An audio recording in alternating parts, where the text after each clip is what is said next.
on the other side here because, I mean, Vlad Golden, had one of his best games at Michigan today. 29 points, 9 of 12 from the floor. How much of an indictment, though, is it that Vlad goes off that way and they still lose by 17? And I'm really talking about the guard play. I mean, that's got to be Yeah, indictment on the it's guards been there. that's been the Achilles heel all year, man. This is year one, and you piece this roster together knowing that that was a concern. Um, you're gonna play with Wolf primarily as your point guard in the half court and take advantage of what that brings.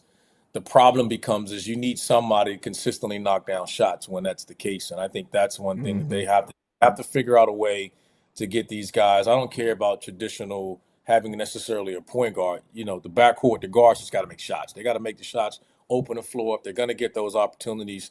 They're going to get the ball. Hell, Wolf's looking over top of the defense. There's not many 7-foot half court point guards, and then if not, they're throwing it into Vlad, and he's playing it inside out. So, can they gain some confidence and knock down some shots to determine whether they get out of the first round or second round? We just don't know. This team is they're leaking oil, coming across the Yeah, finish they line are. here. We'll see if they can Hey, figure. Israeli Hito, he needs help.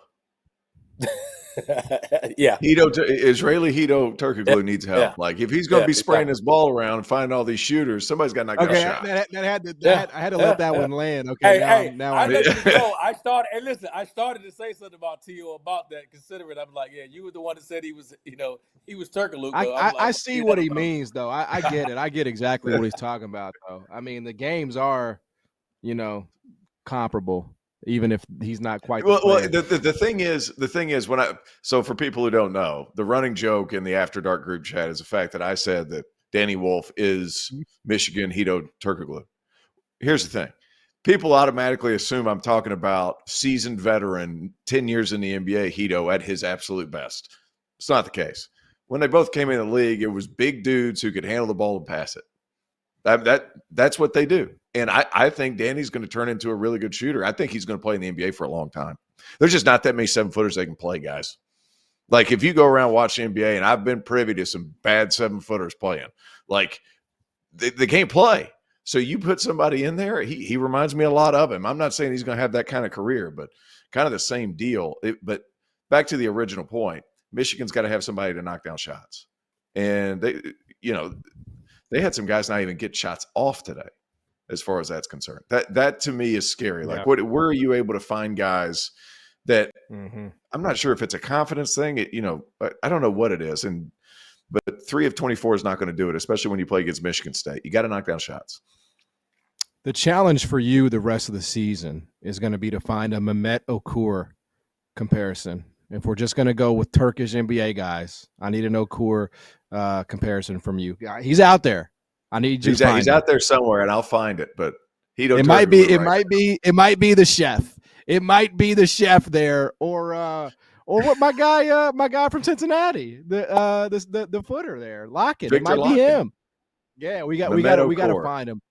Yes. Real quick, one more thing from this game, fellas. There was a dust up there at the end, as you know, the tradition in Michigan State is you kiss the Spartan.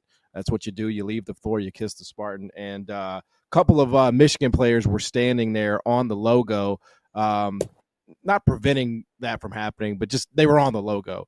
Were you offended by this, RC? Was this on purpose by Michigan? I'm offended. Yeah, I think it has nothing to do. It's a lot to do. Michigan State was offended.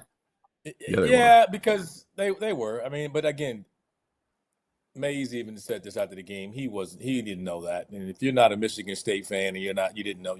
No one else does that. You wouldn't have been privy or known that was going on. There was no reason for those players to know that those guys were going to come up and they were going to do that. And it was a free throw.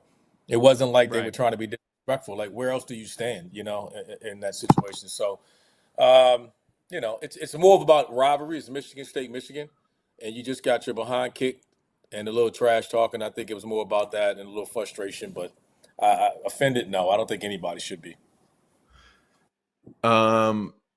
No, I didn't think it was a big deal. Nothing told me like, hey, I don't know any better than the head coach, Dusty May, going up to the podium afterwards. Like, I didn't know we couldn't stand at half court. My guys are shooting free throws.